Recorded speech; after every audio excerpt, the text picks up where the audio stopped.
ನಮಸ್ಕಾರ ಸ್ನೇಹಿತರೆ. ಮಕರ ರಾಶಿ ಚಕ್ರದ 10ನೇ ಮಗು, ಭೂಮಿಯ ಮಗ. ಕರ್ತವ್ಯ ಮತ್ತು ಯಶಸ್ಸಿನ ಸಂಕೇತ ನೀವು.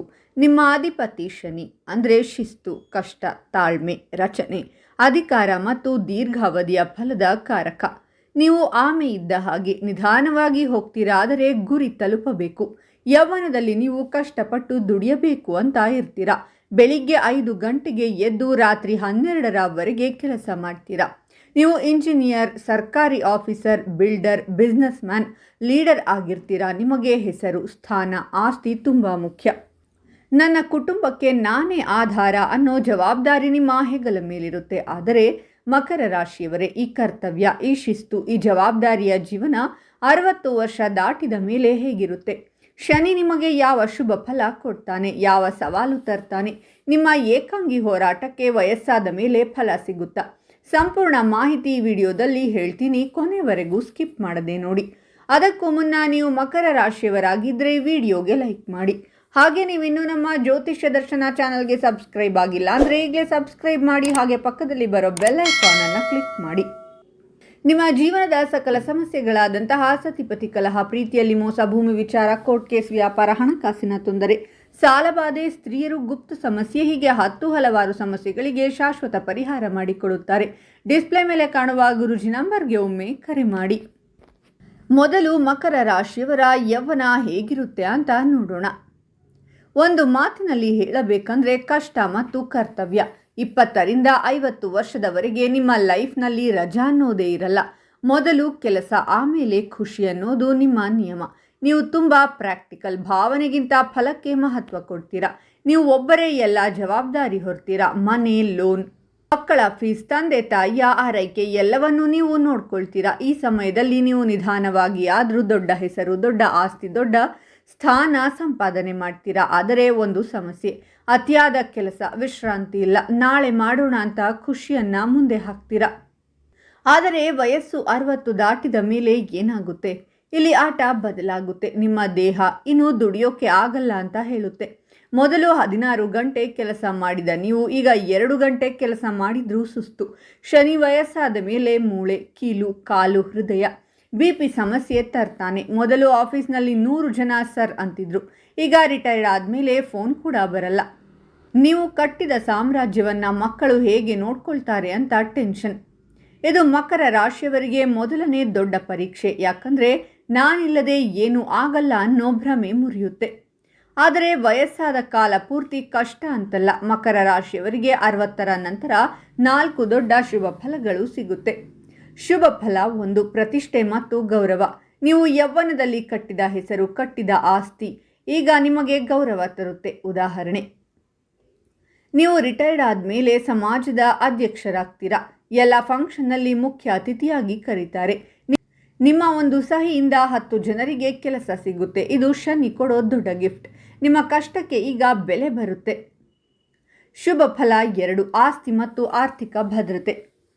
ನೀವು ಯೌವನದಲ್ಲಿ ಕೂಡಿಟ್ಟ ಹಣ, ಕಟ್ಟಿದ ಮನೆ, ಜಮೀನು ಈಗ ನಿಮಗೆ ಆಧಾರ. ಉದಾಹರಣೆ, 70 ವರ್ಷದಲ್ಲೂ ಬ್ಯಾಂಕ್ ಬ್ಯಾಲೆನ್ಸ್ ಚೆನ್ನಾಗಿರುತ್ತೆ, ಬಾಡಿಗೆ ಬರುತ್ತೆ, ಪೆನ್ಷನ್ ಬರುತ್ತೆ. ಮಕ್ಕಳಿಗೆ ಅಪ್ಪ ಏನು ಕೇಳೋದಿಲ್ಲ ಅನ್ನೋ ಚಿಂತೆ ಇಲ್ಲ. ಶನಿ ನಿಮಗೆ ದೀರ್ಘಾವಧಿಯ ಫಲ ಕೊಡುತ್ತಾನೆ. ಶುಭ ಫಲ 3, ಮಾರ್ಗದರ್ಶಕ ಮತ್ತು ಸಲಹೆಗಾರ. ನಿಮ್ಮ ಅನುಭವ, ನಿಮ್ಮ ಶಿಸ್ತು ಈಗ ಕಂಪನಿಗೆ ಬೇಕು. ಉದಾಹರಣೆ, ರಿಟೈರ್ಡ್ ಆದಮೇಲೂ ಕಂಪನಿ ಕನ್ಸಲ್ಟೆಂಟ್ ಆಗಿ ತಿಂಗಳಿಗೆ 1 ಲಕ್ಷ ಕೊಟ್ಟು ಕರೀತಾರೆ. ಯುವಕರಿಗೆ ಬಿಸ್ನೆಸ್ ಟಿಪ್ಸ್ ಕೊಡ್ತೀರಾ. ಅವರ ಹತ್ರ ಕೇಳಿದರೆ ಲಾಸ್ ಆಗಲ್ಲ ಅಂತಾರೆ. ಶುಭ ಫಲ 4, ಆಧ್ಯಾತ್ಮ ಮತ್ತು ಶಾಂತಿ. ಯೌವನದಲ್ಲಿ ಓಡಿದ ನೀವು 60ರ ನಂತರ ನಿಲ್ಲುತ್ತೀರಾ.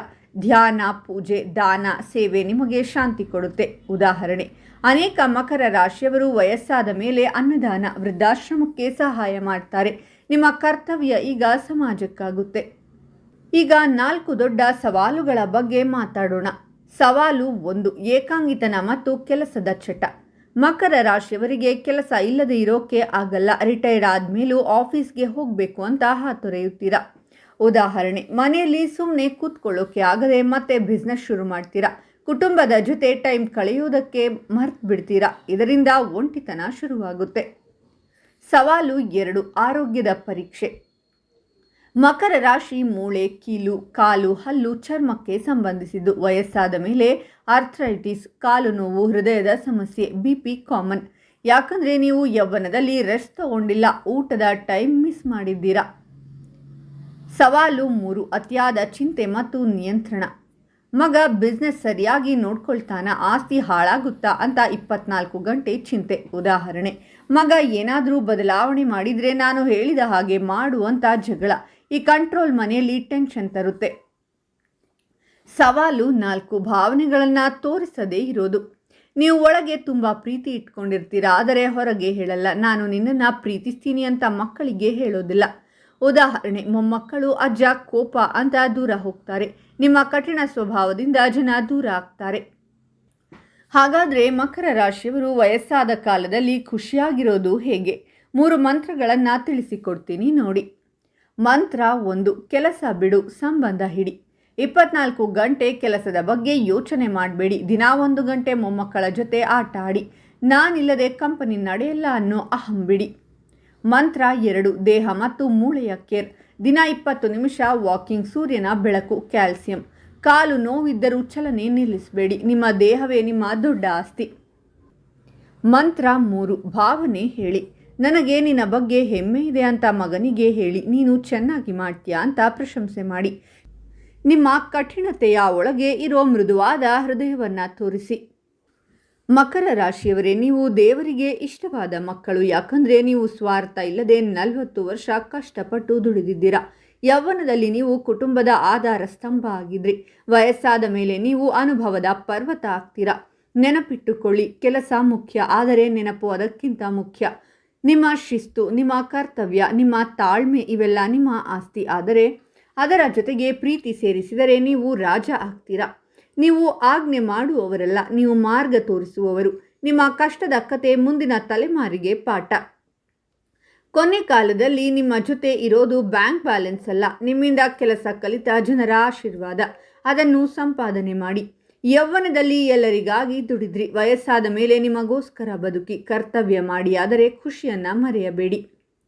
ಈ ವಿಡಿಯೋ ಇಷ್ಟ ಆಯ್ತಾ? ಓಂ ಶನೈಶ್ಚರಾಯ ನಮಃ ಅಂತ ಕಾಮೆಂಟ್ ಮಾಡಿ. ಶನಿದೇವನ ಆಶೀರ್ವಾದ ಪಡೆಯಿರಿ. ಈ ಮಾಹಿತಿಯನ್ನು ಎಲ್ಲರಿಗೂ ಶೇರ್ ಮಾಡಿ ಮತ್ತು ಮಕರ ರಾಶಿಯವರ ಹೆಚ್ಚಿನ ವಿಡಿಯೋಗಳಿಗಾಗಿ ನಮ್ಮ ಚಾನಲನ್ನು ಸಬ್ಸ್ಕ್ರೈಬ್ ಮಾಡಿ.